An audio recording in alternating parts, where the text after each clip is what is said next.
صحیح مسلم میں حدیث ہے، نبی صلی اللہ علیہ وآلہ وسلم نے فرمایا کہ دنیا متاع ہے، برتنے کی جگہ ہے، اور سب سے بہترین متاع نیک بیوی ہے۔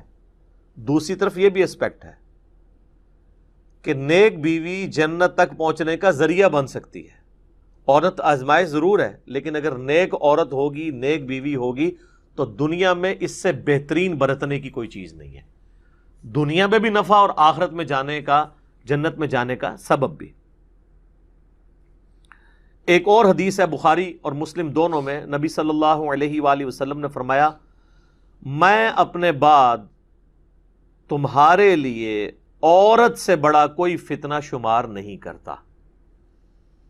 یہ آپ علیہ السلام نے اپنے وفات کے دنوں میں وصیتیں کرتے ہوئے فرمایا کہ میرے بعد سب سے بڑی آزمائش جو تم پہ ہے وہ عورت کے فتنے کی شکل میں آئے گی۔ اب عورت کا فتنہ ایک تو سیکس کے پوائنٹ آف ویو سے بھی ہو سکتا ہے، اور ایک اس پوائنٹ آف ویو سے کہ کوئی شخص اپنی بیوی کی محبت کے اندر جو جائز ہے ایکسٹریم رویے اڈاپٹ کرے کہ اللہ کی حدوں کو توڑ دے، یا بیویوں کے ساتھ حسن سلوک نہ کرے اور ان کے جو جائز حقوق ہیں ان کو نہ دے، اور اس کے سبب اللہ تعالیٰ کے وہ عذاب کا مستحق ہو جائے۔ دونوں صورتوں میں عورت آزمائش ہے۔ ایک اور حدیث ہے بخاری اور مسلم میں،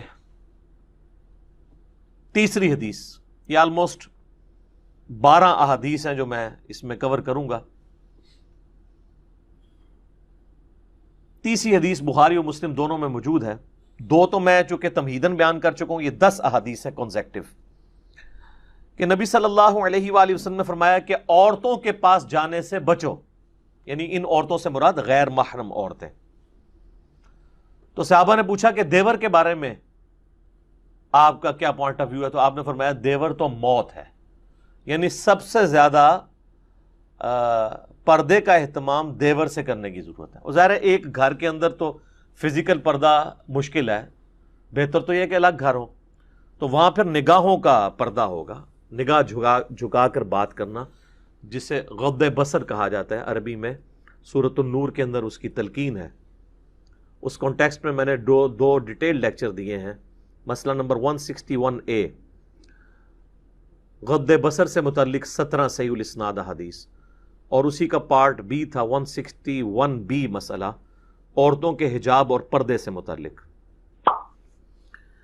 چوتھی حدیث جامعہ ترمذی میں ہے کہ نبی صلی اللہ علیہ وآلہ وسلم نے فرمایا کہ جب کوئی دو مرد و عورت کسی جگہ الگ ہوتے ہیں، اب ظاہر ہے اس سے مراد میاں بیوی نہیں، جو نامحرم رشتہ ہے،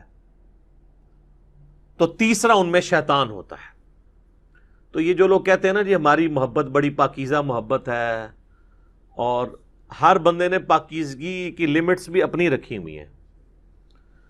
کوئی شخص صرف فون پہ بات کرنے کو پاکیزہ محبت سمجھتا ہے، کوئی ہاتھ لگانے کو پاکیزہ محبت سمجھتا ہے، کوئی ایک سٹیپ اس سے آگے جانے کو پاکیزہ محبت سمجھتا ہے، اور اس سے آگے جانے کو وہ گناہ شمار کرتا ہے۔ حالانکہ اسلام میں نامحرم مرد و عورت کا کوئی اس اعتبار سے رشتہ نہیں ہے، حتیٰ کہ یہ جو منگیتر والا کانسیپٹ ہے نا، یہ بھی غلط ہے۔ منگیتر بھی آپس میں نامحرم ہے جب تک کہ نکاح نہ ہو جائے۔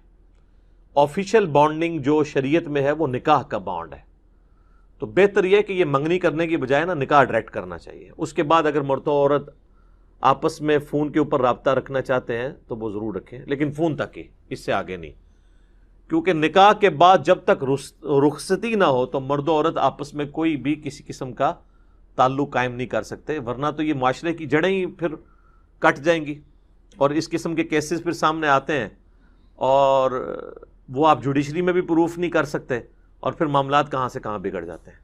لہٰذا یہ کہنا کہ جی نکاح ہو گیا تو اب ہر طرح کا تعلق جائز ہو گیا، نہیں، جب تک رخصتی نہ ہو نکاح کے بعد والے تعلقات اس کے لیے جائز نہیں ہوں گے۔ پانچویں حدیث صحیح مسلم کی ہے، نبی علیہ السلام سے پوچھا گیا جو اچانک نظر اٹھ جاتی ہے، تو آپ نے فرمایا کہ اللہ نے مجھے اس چیز سے منع کیا ہے اور حکم دیا ہے کہ اگر اچانک نظر اٹھ جائے تو میں فوراً اپنی نظر ہٹا لوں۔ تو یعنی وہ نظر آپ نے یہ نہیں ہے کہ گھر چھوڑ کے آنا ہے ایک نظر کے اندر، کہتا نہیں پہلی نظر معاف ہے۔ پہلی نظر سے مراد دیکھنا نہیں ہے، پہلی نظر سے مراد ہے کسی شخص کا نامحرم کے بارے میں اس کو یہ پتہ چل جانا تو پہلی نظر اس کی ہو گئی. اب جان بوجھ کے چاہے وہ پہلی نظر بھی ڈالے گا تو اس کی دوسری شمار ہوگی. چھٹی حدیث بخاری اور مسلم دونوں میں نبی علیہ السلام نے فرمایا کہ اے نوجوانوں کے گروہ، تم میں سے جس میں استطاعت ہو وہ نکاح کرے، اور اگر نکاح نہیں کر سکتا، یعنی اس کی فائنینشیل حالت ایسی نہیں ہے، تو وہ پھر روزے رکھ کے اپنی شہوت کو ٹھنڈا کرے. اور اس میں الفاظ ہیں نکاح کرو. نکاح کرنا تمہاری عفت اور عصمت کی حفاظت اور شرمگاہ کی حفاظت کا ذریعہ ہے، اور یہ نگاہیں نیچی رکھنے کا ذریعہ ہے. اب یہ بھی ایک تلخ حقیقت ہے کہ ہمارے معاشرے میں نکاح کی سرمنی اور شادی کی سرمنی اتنی مشکل کر دی گئی ہے کہ جو لوگ فائنینشلی افورڈ بھی کر رہے ہوتے ہیں پھر بھی حالات و واقعات ان کے لیے ایسے نہیں بن پاتے کہ وہ شادی کر سکیں. اور دوسری طرف یہ بھی ایکسٹریم ہے کہ ایک شخص فیملی کو سپورٹ کر ہی نہیں سکتا اور آپ زبردستی اس کی شادی کروا دیں کہ جی یہ بعد میں بندے کا پتر بن جائے گا. الٹا آپ دو خاندانوں میں لڑائیاں ڈلوا دیں گے. تو یہ بھی کوئی اپروچ نہیں ہے. اور اس حدیث میں جو استطاعت ہے اس سے مراد اس کی سیکچول استطاعت نہیں ہے بلکہ فائنینشیل استطاعت کا ذکر ہے کہ فائنینشلی اگر وہ استطاعت رکھتا ہے تو وہ نکاح کرے گا. ورنہ یہ تو نہ ہوتا کہ جس کی استطاعت نہیں ہے تو وہ روزے رکھے. اگر اس سے مراد وہ سیکچول چیز ہوتی پھر تو روزے بھی رکھنے کی ضرورت نہیں تھی اس کو. تو اس سے مراد وہی چیز ہے. اس میں اکثر وہ مشہور کیا جی ایک غریب آدمی آیا، حضور نے کہا شادی کر لو، اور غریب ہو گیا، کہا دوسری کر لو، اور غریب ہو گیا، تیسری کر لو، چوتھی کر لو، پھر وہ امیر ہو گیا. سر اس طرح نہیں کوئی امیر ہوتا، بیڑا گرک کیتا ہے. یہ بالکل جھوٹی روایتیں ہیں. یہ میرے خیال ہے کنواروں نے گھڑی ہوئی ہیں. ان روایتوں سے پھر بھی شادی نہیں ہونے کی جن کی نہیں ہونی. اچھا، 7ویں حدیث ہے صحیح بخاری میں.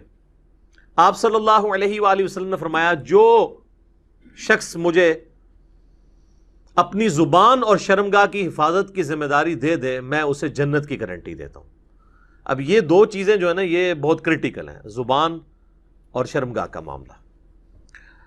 8ویں حدیث صحیح مسلم میں ہے. نبی صلی اللہ علیہ وآلہ وسلم نے فرمایا یہ دنیا بڑی میٹھی ہے، سرسبز و شاداب ہے، اور اللہ نے دنیا میں تمہیں اپنا خلیفہ بنایا ہے. اب وہ یہ دیکھے گا کہ تم کیسے اعمال کرتے ہو.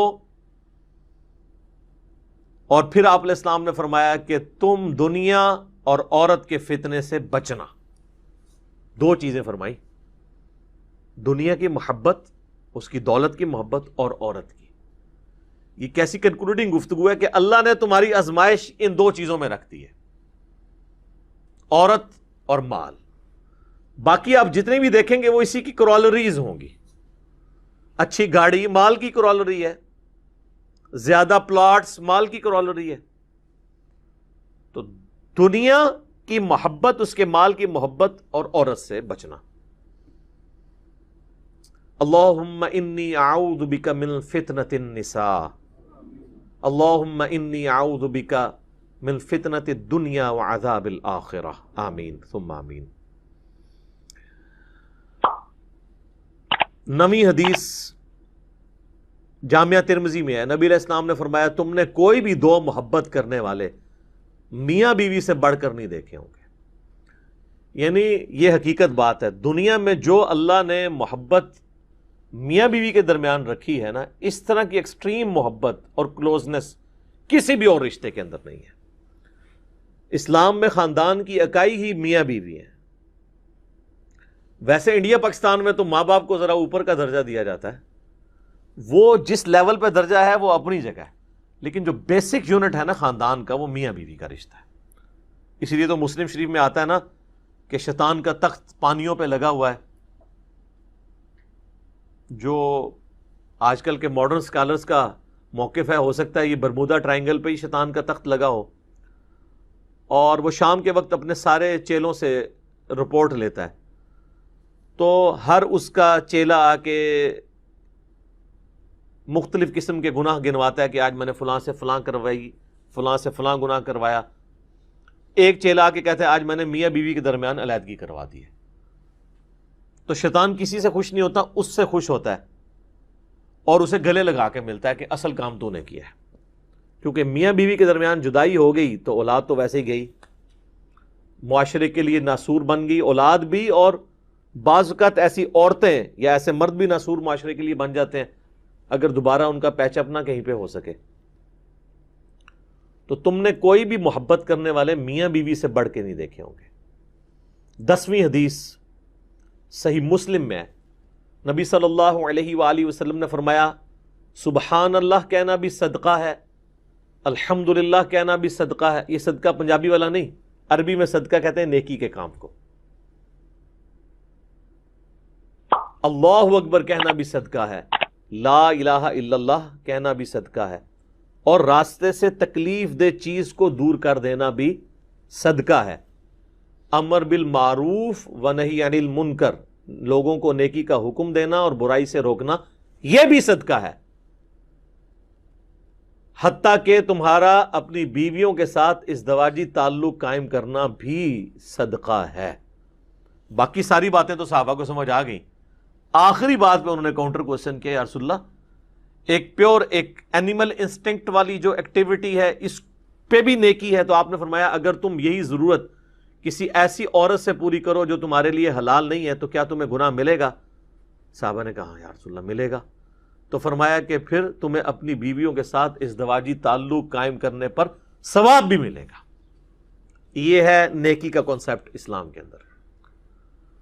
تو یہ میں نے 12 احادیث کور کی ہیں آلموسٹ. اس میں نے کراس ریفرنس میں مزید بھی کر دی، 2 تمہیدن اور 10 جو ہے وہ عورتوں کے فتنے کے پوائنٹ آف ویو سے. ابھی بھی کئی باتیں جو بیان ہو سکتی ہیں لیکن یہ قرآن کلاس اس کی متحمل نہیں کہ میں اسے ڈیٹیل سے بیان کروں. مسئلہ نمبر 161A، نگاہوں کی حفاظت سے متعلق 17 صحیح الاسناد احادیث اور قرآن حکیم کی آیات سورۃ النور کی، اور اسی کا پارٹ بی تھا 161B مسئلہ، وہ عورتوں کے حجاب سے متعلق.